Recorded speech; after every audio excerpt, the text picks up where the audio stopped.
سلام افسانه جان. سلام، خوبی؟ مرسی، ممنونم. من خوب هستم. امیدوارم که شما هم خوب باشین و یه تبریک حسابی از طرف من و تمام بچه‌های گروهمون به شما که یه کارنامه با 4 تا CLB 10 گرفتید. مبارکتون باشه خانم. مرسی، خیلی ممنونم از زحمت شما و امیدوارم که همه دوستانم نتیجه دلخواهشون رو بگیرن و موفق باشن. الهی هزار آمین. مرسی ازت که دعوت منو قبول کردی و همیشه بچه‌ها دوست دارن بدونن کسایی که فول 90 میشن یا نمره ماکسیموم این امتحان رو میگیرن چی کار کردن، مسیر موفقیتشون چی بوده و امروز دوست دارم از تجربیات در رابطه با آزمون پیتی کور گوش بدیم. اول از پیشینه زبانت بگو و آیا تا حالا امتحان‌های زبان مختلف دادی؟ پیتی کور قبلا دادی یا نه؟ و بعدش بریم سراغ تجربیاتی که تو این مسیر به دست آوردی و در نهایت به موفقیت ختم شده. حتما. خب من زبانم راستش در حد تو زندگیم هیچ وقت کلاس زبان و اینا نرفته بودم. همون چیزایی که تو مدرسه و اینا یاد گرفته بودیم که در واقع هیچ یاد نگرفته بودیم بود همیشه. تا بعد از دانشگاه هم همین بود روال، تا اینکه تصمیم گرفتم مهاجرت کنم و مجبور شدم که برای آیلتس بخونم. برای آیلتس که خواستم بخونم رفتم کلاس و حدود مثلا فکر میکنم 3-4 ماه کلاس رفتم، 3-4 ماه هم بعد از اون خوندم و رفتم آیلتس دادم. آیلتس هم اوورال 6.5 شد. اگه اشتباه نکنم لیسنینگ هم 7.5 شد، بقیه هم حدود 6-6.5 بود بقیه مهارت ها. ولی این قضیه مربوط به فکر کنم 7 سال پیشه. بعد از اون دیگه بعد چند سالش اومدم کانادا و الان 2 ساله که کانادام و پارسال 1 بار امتحان پیتی کور دادم. نمره هامم یادتون هست، من خودم زیاد یادم اسپیکینگ هم فکر کنم 90 شدم اولین باری که امتحان دادم. بقیه مهارت هم فکر کنم حدود بین 60 تا 70-75 شدم، یعنی اسپیکینگ هم CLB 10 شدم، بقیه رو CLB 7 شدم، تا اینکه دیدم که نه اینجوری فایده نداره، باید نمره بالاتر بگیرم. اینه که کلاس با شما برداشتم و خیلی خیلی مفید بود، خیلی راضی بودم و خدا رو شکر این دفعه تونستم CLB 10 همه رو بگیرم دیگه. این پیشینه زبانم بود. آره زبانم به طور کلی بخوام بگم خیلی خیلی متوسطه، یعنی اینکه اصلا اینجوری نیست که فکر کنید الان من فولم یا مثلا تو محیط کار مشکلی ندارم، نه واقعا خیلی متوسط و معمولیم. مرسی ازت، چون همیشه بچه‌ها فکر میکنن برای اینکه ماکسیموم نمره این امتحان زبان و حد اکثر امتیاز بر PR رو بگیرن از پیتی کور باید زبانشون خیلی خوب باشه. پس با یه زبان متوسط ما میتونیم امیدوار باشیم که نمره خیلی خوبی از این آزمون بگیریم. و ممنونم ازت. و اینکه چقدر درس خوندی؟ همیشه من میدونستم، یعنی با هم که همراه بودیم خیلی سرت شلوغ بود، تایم خالی خیلی کم داشتی، مثل تمام بچه‌هایی که کانادا هستن و شاغلن، شاید متأهل باشن، بچه داشته باشن، خصوصا خانم‌ها شاید مسئولیتشون خیلی بیشتر باشه. برای اینجور دوستان چه توصیه‌ای داری؟ چه جوری تو این مسائلی که تو مهاجرت داریم زبان خوندن رو هم بهش اضافه کنن و به خودشون انگیزه بدن که میتونن؟ راستش رو بخوام بگم و خودتونم میدونید و گفتید، من واقعا وقت نداشتم و خیلی کم خوندم، اما سعی کردم همون یه کوچولو زمانی که میذارم برای خوندنم و مفید بذارم و همون توصیه‌هایی که شما کرده بودین، همون نمونه سوالایی که شما داده بودین، اونا رو بیشتر کار کنم. وقتم از این شاخه به اون شاخه نرفتم، سعی کردم همون چیزی که میخونم و متمرکز بخونم که بتونم نتیجه بگیرم. و اینکه این سوالی هم که پرسیده میشه که چقدر زمان گذاشتی، به نظرم زیاد سوال درستی نیست، چون که واقعا این بستگی به پیشینه زبان هر کسی داره، به یادگیری هر کسی داره، به اینکه چجوری بتونه اون چیزی که یاد گرفته رو اجرا بکنه و مهمترین نکته به اعتماد به نفستون بستگی داره. اینه که نمیشه یه نسخه واحد برای هر کسی داد. واقعا مثلا من میدیدم که توی گروه بچه‌ها میگفتن که ما ماه آخر روزی 5 ساعت 6 ساعت خوندیم. این اصلا در توان من نبود همچین تایمی، همچین مدتی رو گذاشتم برای درس خوندم. من واقعا خیلی کم خوندم، حدود پراکنده اگه بخوام بگم 3 ماه بود از وقتی که با شما کلاس رو برداشتم که مثلا هفته‌ای شاید 1 شب یا 2 شب وقت میکردم نیم ساعت فقط درس بخونم. بعد از اینکه همه کارامو کردم دیگه، چراغا خاموش شده بود، میرفتم یه گوشه مثلا نیم ساعت برای خودم میخوندم. ماه آخرم دیگه حدود هفته‌ای 3 شب اگه بخوام دقیقش رو بگم، و هر بار بین 45 دقیقه تا 1 ساعت وقت گذاشتم خوندم. من خیلی کم خوندم، الگوی خوبی نیستم برای دوستان، ولی واقعا مهمترین اینه که شما اعتماد به نفس خیلی بالا داشته باشین. و اینکه یادم رفت الان چی میخواستم بگم، اعتماد به نفس داشته باشین و خودتون رو با بقیه مقایسه نکنین. نگین که فلانی مثلا شبی 5 ساعت خون، شبی 6 ساعت خون، من الان وقت نمیکنم. نه، اینطوری نیست. باید قلق درس خوندن خودتون دستتون بیاد و همونجوری که فکر میکنین براتون جواب میده و مفیده، همونجوری برین جلو و هر چقدر در توانتون هست بذارین بخونین دیگه. میگم من واقعا با خستگی خیلی زیاد آخر شب که دیگه همه کارا رو میکردم و چراغا خاموش میشد، در حد نیم ساعت 45 دقیقه میرفتم مثلا میشستم یه گوشه درس می‌خوندم. اونم نه هر روز هفته. آخر هفته هم که هیچی، اصلا انقدر درگیر بودم که اصلا وقت نمیکردم بخونم. اما واقعا اعتماد به نفس خیلی مهمه. من اعتماد به نفسم خیلی بالا بود، برای همین فکر کنم خیلی راحت تونستم از پسش بر بیام. آفرین به شما.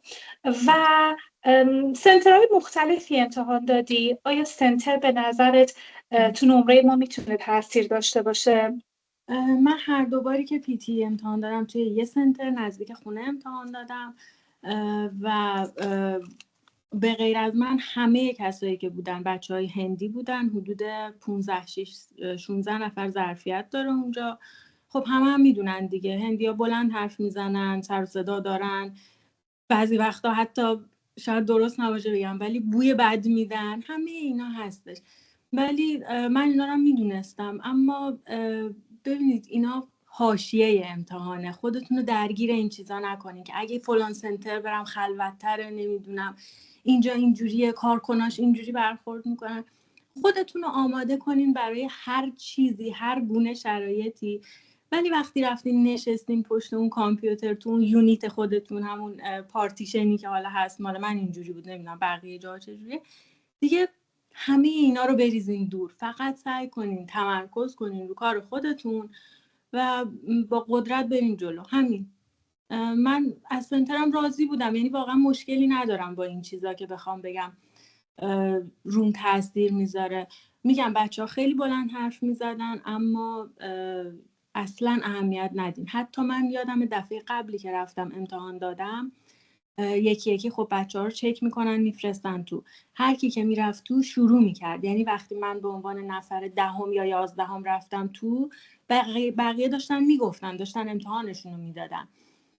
ولی این دفعه دومی که رفتم بچه‌ها رو یکی یکی همه رو چک کردن فرستادن تو، ولی گفتن اجازه ندارین شروع کنین. و یه تایم خیلی طولانی ما منتظر نشستیم تا همه بیان تو و بعد اومدن گفتن حالا همگی با هم شروع کنین. برای همین میخوام بگم که هر دفعه ممکنه یه شرایطی باشه که اصلا قابل پیش بینی نباشه یا بالاخره هست چیزای آزاردهنده است، ولی اینا رو همه رو بریزین دور. قراره که امتحان بدین، یه نمره خیلی خوب بگیرین. این همه سال زحمت کشیدین برای مهاجرتتون، برای هدفتون. کم نیارید، با قدرت محکم برین جلو.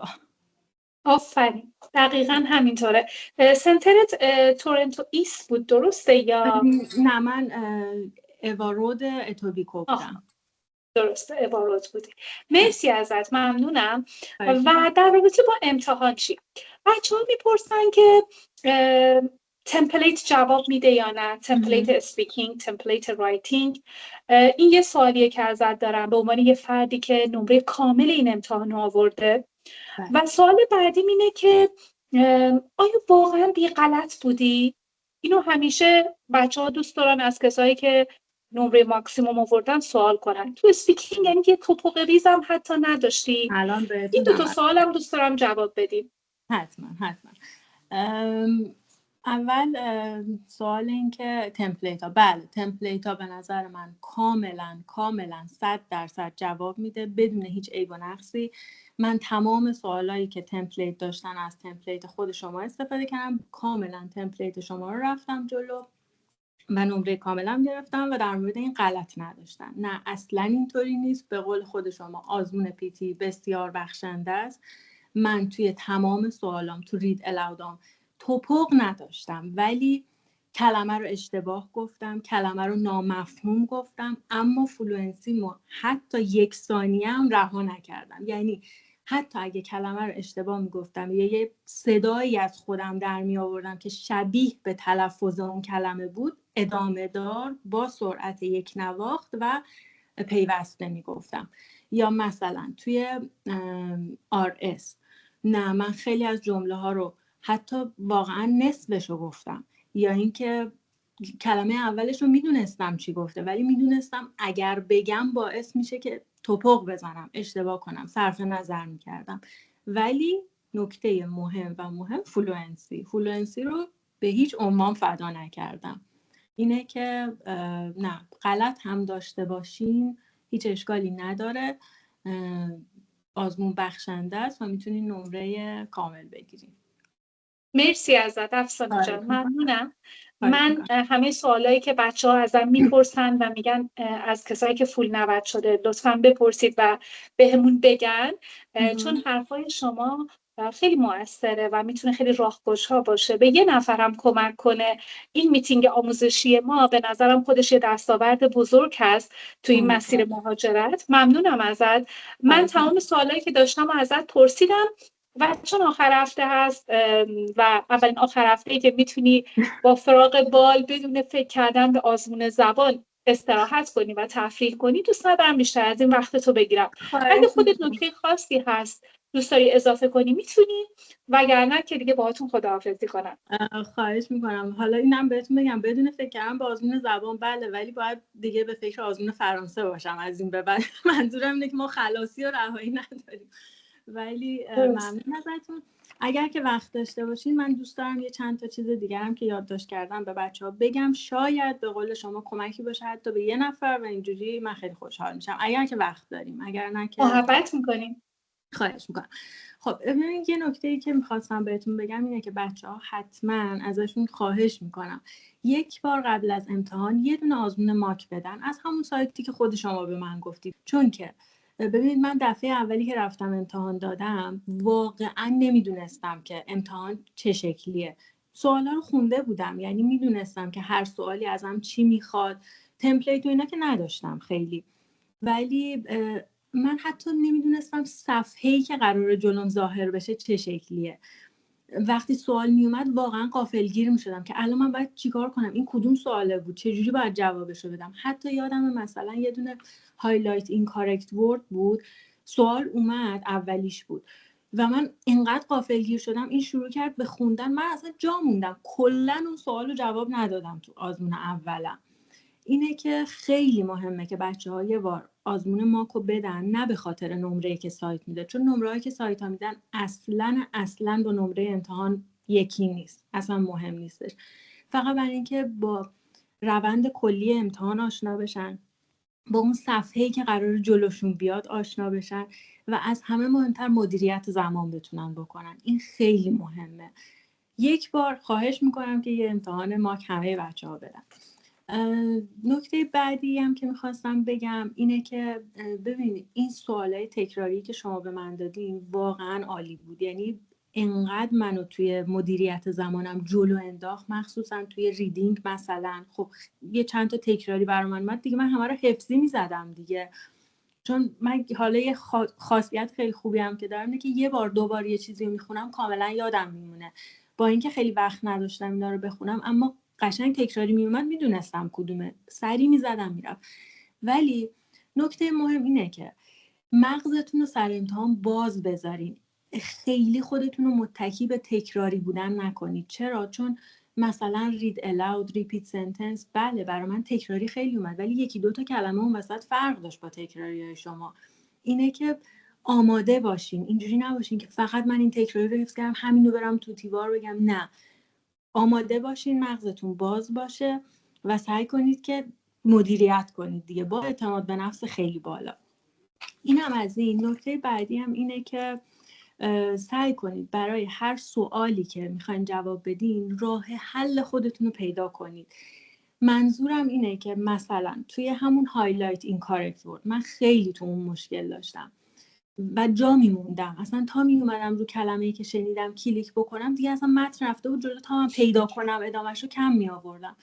واقعا شاید خنده‌دار به نظر برسه ولی بعد یه مدت فهمیدم که من باید وقتی متن رو میشنوم با یه انگشتم متن رو دنبال کنم همونطور که داره میخونه و با دست دیگم که مست بهشه و حالا اون نشانگر مست به قول این کلمات چیز هست، همزمان ماوسم و نزدیک اون انگشتم که داره میره جلو نگه دارم و به محض شنیدن کلیک کنم ولی همچنان این انگشت ادامه پیدا کنه با متن. این خیلی به من کمک کرد. یه کاری کرد که من بدون هیچ غلطی تمام کلمه ها رو پیدا میکردم و میزدم. یا اینکه مثلا توی ریپیت سنتنس من واقعا به این نتیجه رسیدم که من وقتی جمله رو میشنوم باید چشامو ببندم، دستمو محکم رو هدست نگه دارم چون بالاخره تو سنتر سر و صدا زیاده دیگه. دستم رو هدست نگه دارم، چشامو ببندم، تمرکز کنم و به محض اینکه جمله تموم شد چشامو باز کنم و جمله رو بگم. اینه که برای هر سوالی سعی کنید قلق خودتون دستتون بیاد و خلاصه یه جوری پیدا کنید که چه جوری راحت ترین جواب بدید. این هم از این و دیگه همینا دیگه. فکر کنم همینا رو میخواستم بگم. فقط این که اعتماد به نفستون خیلی بالا باشه، اصلا نترسین و خدا رو شکر بچه‌هایی که الان کانادا هستن یا حالا جای دیگه هستن، بله آزمون گرونیه، همچین راحت نیست پرداختش، اما به اینم فکر کنید آخر دنیا نیست، تموم نشده. حالا 1 ماه 2 ماه این ور اون ورتر بازم میشه امتحان داد. نگران نباشین، سعی کنید که اصلا استرس نداشته باشین، کنترل کنین خودتون رو با اعتماد به نفس بالا، با صدای رسا، تون صدای یک نواخت برین جلو. انشالله که همتون نمره خیلی خوب بگیرین. الهی آمین. مرسی افسانه جان، خیلی زحمت کشیدی و ممنونم از اینکه وقت گذاشتی برامون. بازم بهت تبریک میگم، همیشه مثل ستاره بدرخشی و از خبر خوش نمره فرانسه رو بشنوم و خبر پیارت. حتما. مرسی، خیلی ممنون از شما. روز خوبی داشته باشین. تشکر میکنم، به خدا میسپارم. روزت خوش. خداحافظ. خدا نگهدار.